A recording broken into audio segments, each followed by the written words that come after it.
이 문특보에 대한 발언으로 또 어제 하루 종일 시끄러웠어요. 네.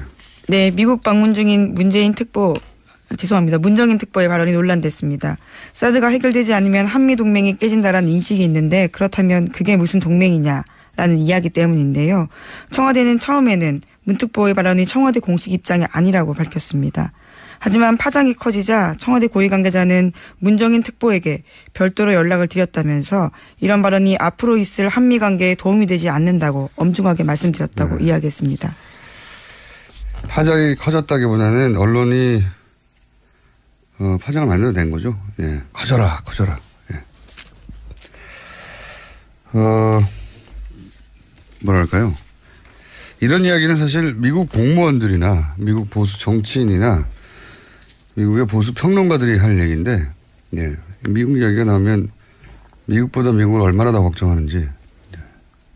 그런 한국 정치인, 관료, 언론이 너무 많아요.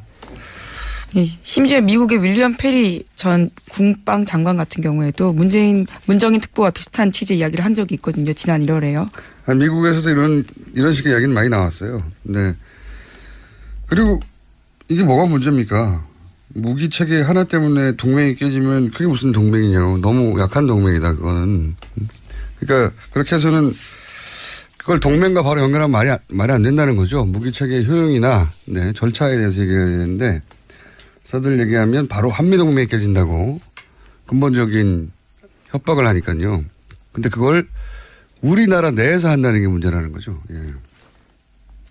미국은 미국의 이익을 챙기고 우리는 우리의 이익을 챙겨야 되는데 미국 대통령이 심기가 불편하다 이런 보도도 많아요. 그거 어쩌라고요? 우리나라 개그맨 보내드려요? 말이 안 통할 것 같습니다. 나는 우리 언론이 이걸 보도한 태도가 너무 이상하다는 겁니다. 네. 이런 보도를 볼 때마다, 부끄러워요. 사실은. 자, 이 문제는 정치권에서 근데 공방이 있겠죠. 자, 제 생각은 그렇다는 거고. 저도 이제 언론을 보면 대략 한 70-80%는 문제가 많다라고 보도가 되고 있고, 파장이 크다, 뭐, 미국이 지금 화가 났다, 이런 식의 보도들이 쏟아지고 있어요. 네. 대표님 일단 이 사건은 어떻게 보십니까? 이 사안을. 일단 뭐 그런 얘기 하라고 특보로 임명된 거죠. 원래 특보 역할이 그런 얘기 하는 겁니다. 그렇죠. 그러니까 청와대가 공식적으로 못하는 이야기들. 그렇죠. 예. 그리고 실제로 북한이 이제 핵과 미사일을 동결하면은 이제 뭐 군사 전략 자산 배치를 갖다가 줄이거나 또는 군사 훈련을 갖다가 이제 약화시키겠다고 한 것은 축소하겠다고 한 것은 그 한국과 미국의 옵션 리스트에 들어가 있는 겁니다. 그러니까 우리가 요구하는 건 뭔가 미사일 중단하라는 거 아닙니까? 예. 그다음에 핵 동결하라. 예. 나아가서는 핵 폐기하라. 예. 이런 우리의 쭉 요구가 있는데 그 요구가 협상을 통해서 얻어지려면은 그걸 위해서 주는 게 있어야 되거든요. 주고받죠, 원래. 네, 그래서 근데 이제 뭘 줄 것인가 하는 거는 굉장히 이제 좀 섬세하고 미묘한 어떤 문제예요. 그렇기 때문에 바로 못 주고 또 바로 제시하지 못하고 비공식적으로 또는 비공개 뒤에 애드벌론을 띄우거나 제시하거나 또는 어떤 민간인이 얘기를 해버리거나 그런 여러 가지 과정을 거치게 돼 있고 분위기를 띄우는 거죠. 그렇죠. 네. 그중에 한 스텝을 이번에 밟은 거죠. 밟은 거니까 그걸 가지고 뭐 제가 볼 때는 미국 측에서도 만지고 있던 카드예요. 미국도 자기 주머니에 메모 속에 적혀 있는 그런 걸 이제 얘기한 거기 때문에 뭐 미국이 얘기하기 전에 왜 당신이 얘기했냐 뭐 이렇게 될 수는 있을지 몰라도 그리고 미국이 나오는 반응도 그렇게 나쁜 건 아니에요. 여러 가지 이제 이렇게 얘기하면은 미국에서는 좀 냉랭하게 이렇게 하고 그다음에는 또 한국에서는 또 미국이 냉랭한 걸 보고서 그런 얘기 왜 하냐라고 또 하고 이 모든 게 또 하나의 그림일 수 있는 이 모든 것이 하나의 시나리오일 수 있는 거기 때문에 이거 뭐 당연히 밟아야 될 그걸 밟은 거다. 과거에 보면 이런 걸 전혀 안 하는 거야. 전혀 안 하고 그냥 미국이 에헤마면 따라가고 그래서 한미 동맹을 갖다가 한국이 미국을 뭐 동생처럼 맹종하는. 동생처럼 맹종하는 게 동맹이 아니다. 그게 동맹이 아닌 거죠.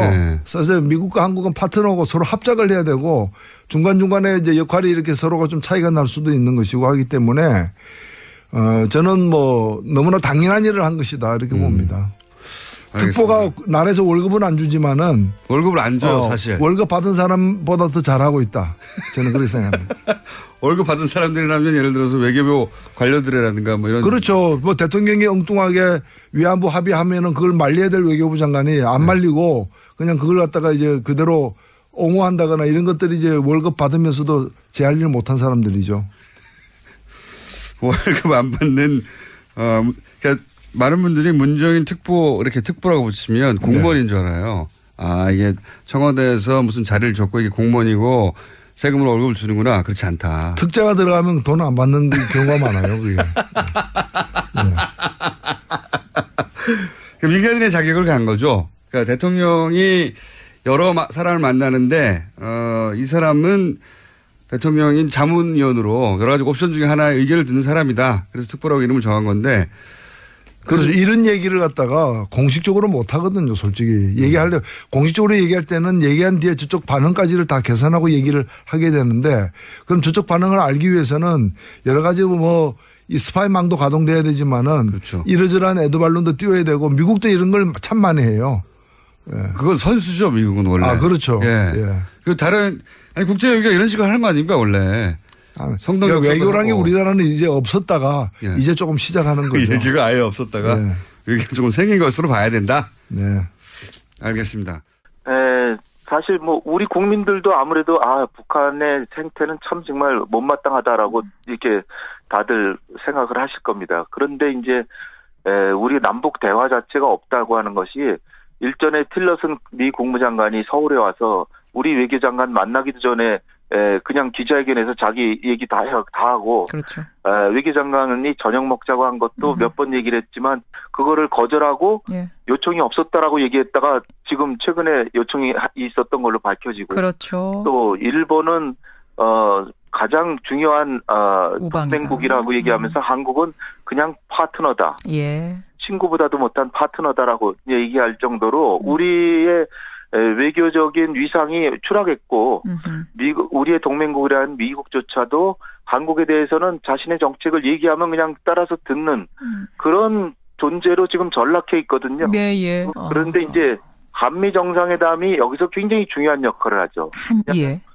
미국에서도 우리의 남북 대화 정책 예. 그리고 기본적인 대화 채널은 열고 또 인도주의적인 지원이나 남북 교류협력 그러니까 유엔 안보리 제재는 지키면서 그 한도 내에서는 그 교류협력을 하는 게 한반도 긴장을 완화하고 북핵 문제 해결의 시발점이 될 수도 있고 예. 그런 여건을 조성하는 거라고 하는 거를 우리 대통령이 미국 대통령에게 그 용인을 양해를 받는 거죠. 그러니까 한미 간의 역할 분담을 하기 위해서 지금 만나는 건데 예. 역할 분담의 진통 과정에서 문정인 수의 지금 발언이 있었고 그런데 그 발언에 대해서 미국보다도 한국 내에서 더 남북 대화 재개나 북한을 북핵 대화로 끌어들이고 그리고 어떤 해결 방식을 얘기를 했는데 그걸 가지고 마치 한미 정상회담을 망치려는 행동이라는 듯이 얘기하는 것은 지나치기뿐 아니라 국익에도 전혀 도움이 안 된다. 그러니까 지금 이제 문정인 특보가 뭐라고 미국에 가서 발언을 했냐면 북한이 북핵을 동결시키면 한미 군사훈련 축소를 상의해 볼 수 있다. 또 사드 때문에 깨질 한미 동맹이면 그 동맹을 어떻게 믿느냐. 협상은 주고받는 거다. 이런 등등등의 거침없는 발언을 해가지고 지금 우리나라가 이게 큰일이 났다. 정상회담 먹구름이 꼈다. 이런 얘기들 나오는 거거든요. 근데 홍 위원님 말씀은 좀 다르네요. 네, 그렇죠. 이게 사실 한미 정상회담을 하면 우리 국내에서는 생각이 조금 다르고 정치적 성향이 다르다고 하더라도 대한민국의 국익과 민족의 미래를 위해서 한미 정상회담이 잘 되고 그리고 우리의 목소리가 더 커질 수 있도록 도와주는 것이 애국자가 아닌가 저는 그렇게 생각합니다. 그리고 그 방향이 예. 지금까지 우리가 국제정치의 주체에서 객체로 전락했던 그런 정치적 유산을 넘겨준 분들이 그걸 비판한다고 하는 것은 상당히 염치 없는 행동이다. 저는 보고요. 지금 우리 정부가 가려는 길은 분명하거든요. 남북 간의 대화 채널을 열고 예. 한반도의 긴장을 완화하면서 예. 우리의 목소리를 내고 가능하다면 최대한의 노력을 해서 북핵 문제를 해결해서 평화통일의 기반을 조성한다. 이런 쪽으로 가는 거거든요. 예. 그런데 이제 너무 한미동맹 일변도로 가가지고 한미동맹이 물론 중요하고 대외전략의 중추이고 근간이죠. 그러나 명문화 대미일변도로 가면 우리의 국익이 미국의 국익에 매몰되거든요.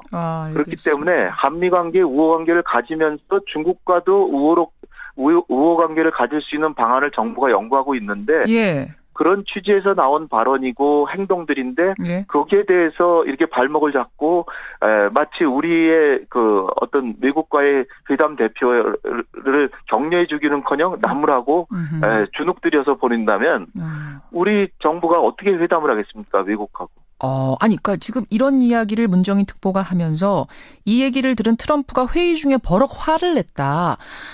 우리 대통령이 가서 만나기도 전에 그 대화 분위기에 찬물 끼얹은 것 아니냐. 먼저 설레발친 거 아니냐. 뭐 이런 비판들이 지금 나오는 거거든요. 근데 그렇게 안 보시는 거예요. 트럼프 대통령이 화를 냈다고 하는 것은 왜 그 주한미군을 배치해서 한국을 도와주는데 한국에서는 왜 우리가 하는 정책을 왜 고지고대로 안 따르느냐 뭐 이래서 화를 낸 거거든요. 예. 그것은 어떻게 보면 반은 한국을 무시하는 그 화예요. 그렇기 때문에 우리의 제 목소리를 미국에 내기 위해서도 과거에 잘못됐던 행동은 다시 되짚어 봐야 되는 것은 정상적인 행동이거든요. 그러면 문정인 특보 충분히 할 수 있는 발언을 한 거고 이제는 이런 정도의 목소리를 낼 필요가 있다. 뭐 트럼프가 버럭 화를 냈든 어쨌든 간에 우리 얘기를 할 때가 됐다라고 보시는 거예요. 찬성하는 입장. 지난 정부가 했던 대한민국을 한민족의 미래와 국제정치의 주체에서 객체로 전락시킨 정책을 답습하지 않으려면 이러한 방향으로 가는 게 옳다고 봅니다. 옳다고 오히려. 청와대에서 어저께 문정인 교수의 발언은 개인 자격으로 한 것이다 이렇게 자꾸 이게 자리매김을 하는데 그거보다는 문재인 대통령하고 트럼프 대통령과의 이 정상 간의 만남에서 얼굴을 붉히면 안 되잖아요. 따라서 우리가 가야 될 방향으로 가는 것을 모습을 미리 보여준 것이다. 그러니까 저는 문정인 교수가 나름의 역할을 한 것이라고 봅니다. 오히려 미국도 한국에 대한 나름의 그 대비를 하고 있고 그러면 문재인 대통령께서 얘기하시면 트럼프 대통령도 이미 한국의 그런 의견을 잘 알고 있고 우리도 나름 북한과 대화를 지금 하려고 하고 있거든요. 어떻게 보면 문정인 교수의 의견이나 틸러슨 국무장관의 의견이 크게 다르지가 않습니다. 알겠습니다. 여기까지 오늘. 우리가 너무 주눅들 필요 없고 자신감을 가지고 미국과 상대해야 된다 이렇게 생각합니다. 여기까지 말씀 듣죠. 홍 의원님 고맙습니다. 감사합니다. 세종연구소 홍현익 수석연구위원이었습니다. 저는 뭐 이렇게 할 말을 했다 이렇게 생각합니다. 할 말 했다죠. 왜냐하면 미국의 국익과 대한민국의 국익이 언제나 완벽하게 일치하는 것은 아니거든요. 항상 약간의 차이가 있고 그렇기 때문에 그 차이를 조율하는 것이 필요하고 그것 때문에 정상회담을 하는 거예요. 그럴 때 우리는 이렇게 미국과 약간 다른 생각이 있다는 것을 미리 말하는 것이 왜 그게 문제가 되고 그것이 왜 우리 국익에 손해가 된다고 이렇게 국내 보수 언론들이 호들갑을 떠는지 저는 호들갑을 떨고 있다. 이해를 할 수가 없는 거예요. 어떻게 보세요? 뭐 만약 그 관점이었다면요. 그러면 또 개인 의견이라고 진화한 게 또 모양새가 좀 안 좋아 보이는 거예요. 아니요. 그거는 미국에 대한 관점에서 개인 의견이라고 진화한 게 아니고 국내 보수 언론이 워낙 호들갑을 떠니까 국내 정치적으로 진화를 위해서 그렇게 이야기된 거라고 저는 그렇게 보고요. 예를 들면은 외교라는 것이 완벽하게 한쪽이 만족하는 그런 거는 있을 수가 없어요. 쌍방의 갈등을 최소화시키는 게 외교지. 뭐 완벽하게 다 완벽한 만족이라는 게 어디에 있을 수 있습니까?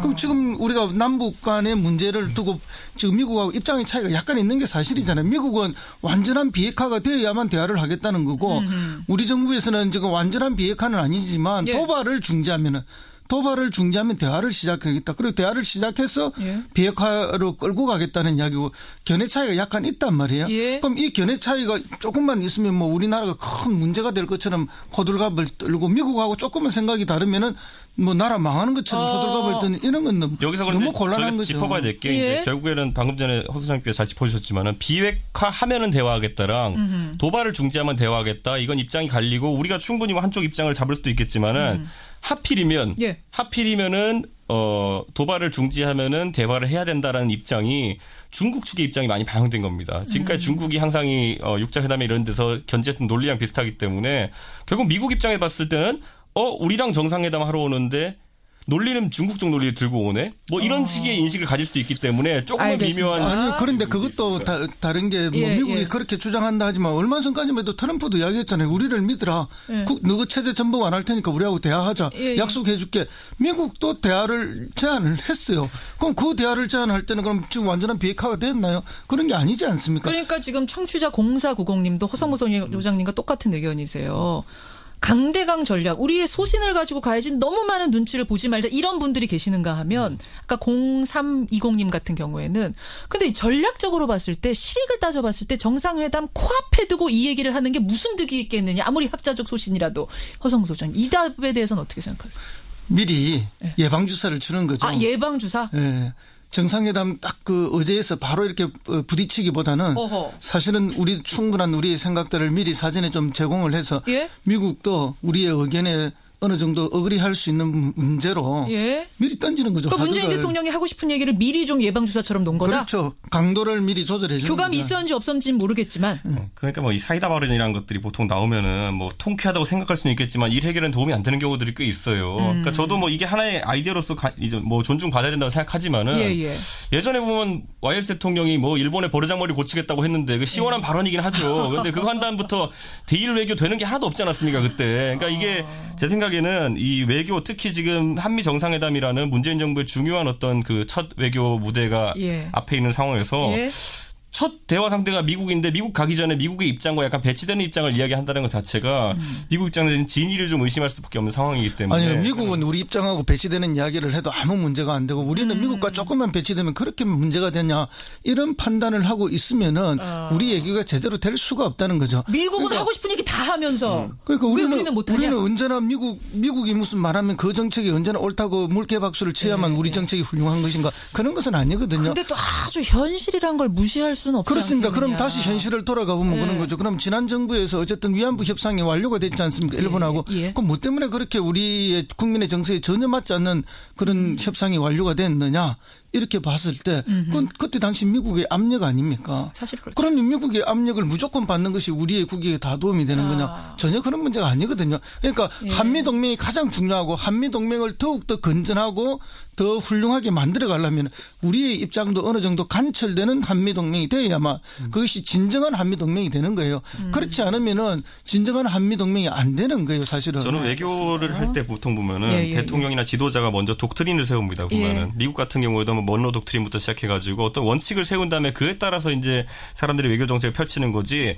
지금요 이걸 아주 그냥 우습게 보면 어떤 상황이냐면요. 문정인 특보를 보내가지고 뭔가 아니면 또 문정인 특보가 독단적으로 속된 말로 떠보다가 반응이 안 좋으니까 개인 의견으로 접어버리는 상황이에요. 그렇기 때문에 이게 모양새가 만약에 그런 아이디어를 관철시키기 위한 과정이었다면 오히려 좀 더 권위 있고 좀 신뢰할 수 있는 대통령 입에서 그게 먼저 나오고 그 원칙에 따라서 했으면 모르겠지만은 지금 뭐 해보다가 안 되니까 좀 빼는 느낌이라 가지고 이게 진위가 의심받는다는 겁니다. 그러니까 전략을 가지고 원칙을 가지고 그 과정에서 사이다 발언이 나온 건 문제가 없을 텐데 그냥 툭 하고 개인 의견이 나온 거면 문제다 이 말씀이세요? 저는 그 부분에서 미국도 약간 오락가락하는 입장을 받을 거라는 생각이 듭니다. 이 두 분이 뉴스닥 사상 이렇게 치열하게 말씀하시는 거 저는 처음 봤을 정도로 문정인 특보의 발언. 그러니까 저 북핵 이거 중단하면은 한미 훈련도 축소할 수 있다. 사드란 것에 대해서 이거 안 할 수도 있다. 뭐 주고받는 것 이 발언이 이렇게 뜨거워질지 몰랐는데. 과거에도 그 남북 관계라든지 이런 것 때문에 옛날에 팀 스피릿 훈련 우리가 다 했잖아요. 그 어마어마한 군사 훈련 했는데 그런 것들 축소해주고 또 전략무기 일부도 철수도 해주고 그런 과거 경험이 있어요. 그게 이제 여러 가지 외교 군사적 전략에 따라서 한미 간에 의논해서 왔다 갔다 하는 거고 그런 건데 모든 것을 작은 뭐 신정부가 새 정부가 뭐 하면은 다 불안해하고 무조건 잘못됐다 하고 국익을 해친다는데 어느 것이 국익을 해치고 국익에 도움이 되는지는 시간이 지나보면 아는 거예요. 그걸 제가 항상 전에도 예를 한번 들었던 것 같은데 그 예가 뭔가 하면은 이라크 파병 문제예요. 그리고 세월이 지나서 계산해 보니까 어마어마한 국익에 도움이 된 거예요. 알겠습니다. 오늘 문정인 특보 얘기하다가 끝나겠어요. 일단 여기까지 두 분 의견 듣겠습니다. 중간중간에 이제 역할이 이렇게 서로가 좀 차이가 날 수도 있는 것이고 하기 때문에, 저는 뭐 너무나 당연한 일을 한 것이다 이렇게 봅니다. 특보가 나라에서 월급은 안 주지만은. 월급을 안 줘요, 사실. 월급 받은 사람보다 더 잘하고 있다. 저는 그렇게 생각합니다. 월급 받은 사람들이라면 예를 들어서 외교부 관료들이라든가 뭐 이런. 그렇죠. 뭐 대통령이 엉뚱하게 위안부 합의하면은 그걸 말려야 될 외교부 장관이 안 말리고 그냥 그걸 갖다가 이제 그대로 옹호한다거나 이런 것들이 이제 월급 받으면서도 제 할 일 못한 사람들이죠.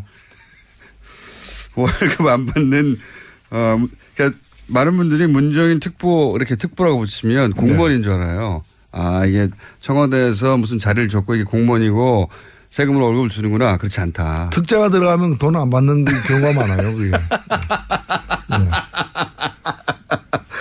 네. 민간인의 자격을 간 거죠. 그러니까 대통령이 여러 사람을 만나는데 이 사람은 대통령인 자문위원으로 여러 가지 옵션 중에 하나의 의견을 듣는 사람이다. 그래서 특보라고 이름을 정한 건데. 그래서 이런 얘기를 갖다가 공식적으로 못 하거든요, 솔직히. 공식적으로 얘기할 때는 얘기한 뒤에 저쪽 반응까지를 다 계산하고 얘기를 하게 되는데 그럼 저쪽 반응을 알기 위해서는 여러 가지 뭐 이 스파이망도 가동돼야 되지만은 그렇죠. 이러저러한 에드발론도 띄워야 되고 미국도 이런 걸 참 많이 해요.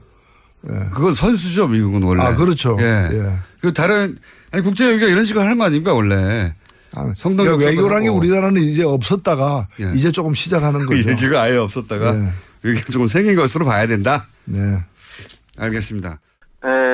사실 뭐 우리 국민들도 아무래도 북한의 생태는 참 정말 못마땅하다라고 이렇게 다들 생각을 하실 겁니다. 그런데 이제 우리 남북 대화 자체가 없다고 하는 것이 일전에 틸러슨 미 국무장관이 서울에 와서 우리 외교장관 만나기도 전에 그냥 기자회견에서 자기 얘기 다 하고. 그렇죠. 외교장관이 저녁 먹자고 한 것도 몇 번 얘기를 했지만 그거를 거절하고 예. 요청이 없었다라고 얘기했다가 지금 최근에 요청이 있었던 걸로 밝혀지고. 그렇죠. 또 일본은 가장 중요한 동맹국이라고 얘기하면서 한국은 그냥 파트너다. 예. 친구보다도 못한 파트너다라고 얘기할 정도로 우리의 외교적인 위상이 추락했고 우리의 동맹국이라는 미국조차도 한국에 대해서는 자신의 정책을 얘기하면 그냥 따라서 듣는 그런 존재로 지금 전락해 있거든요. 네, 예. 그런데 이제 한미 정상회담이 여기서 굉장히 중요한 역할을 하죠.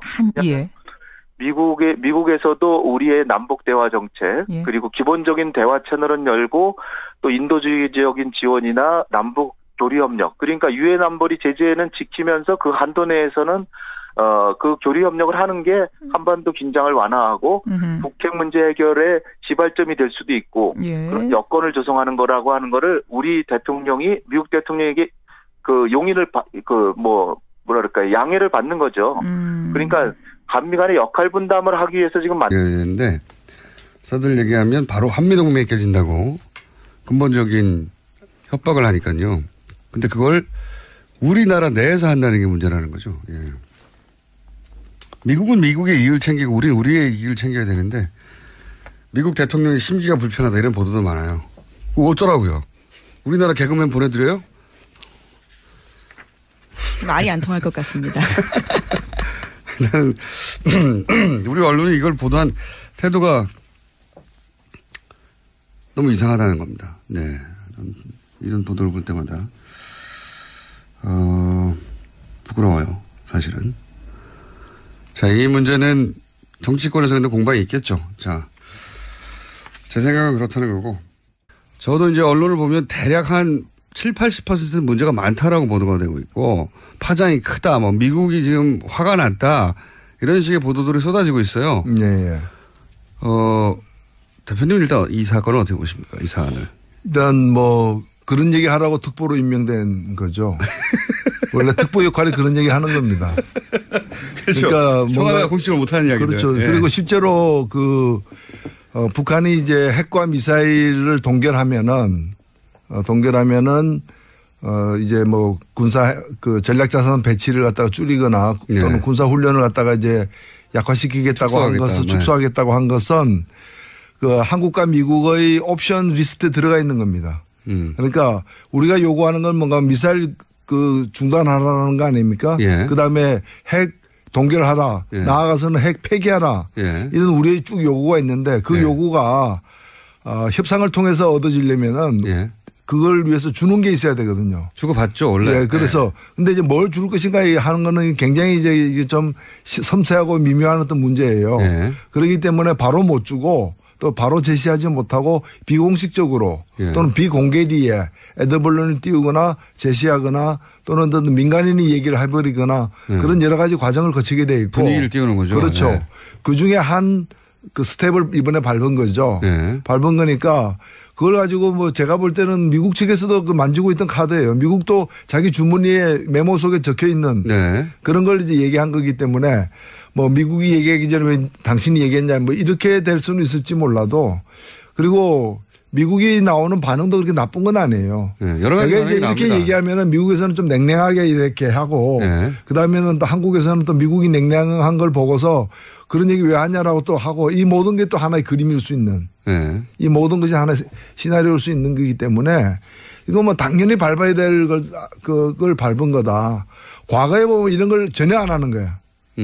전혀 안 하고 그냥 미국이 에헤마면 따라가고 그래서 한미 동맹을 갖다가 한국이 미국을 그 뭐 동생처럼 맹종하는. 동생처럼 맹종하는 게 동맹이 아니다. 그게 동맹이 아닌 거죠. 그래서 미국과 한국은 파트너고 서로 합작을 해야 되고. 이 문특보에 대한 발언으로 또 어제 하루 종일 시끄러웠어요. 네, 미국 방문 중인 문재인 특보. 죄송합니다. 문정인 특보의 발언이 논란됐습니다.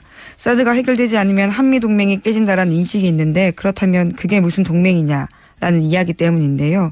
청와대는 처음에는 문 특보의 발언이 청와대 공식 입장이 아니라고 밝혔습니다. 하지만 파장이 커지자 청와대 고위 관계자는 문정인 특보에게 별도로 연락을 드렸다면서 이런 발언이 앞으로 있을 한미 관계에 도움이 되지 않는다고 엄중하게 말씀드렸다고 이야기했습니다. 파장이 커졌다기보다는 언론이 파장을 만들어도 된 거죠. 커져라.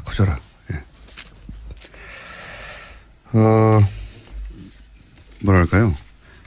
이런 이야기는 사실 미국 공무원들이나 미국 보수 정치인이나 미국의 보수 평론가들이 할 얘기인데, 미국 이야기가 나오면 미국보다 미국을 얼마나 더 걱정하는지, 그런 한국 정치인, 관료, 언론이 너무 많아요.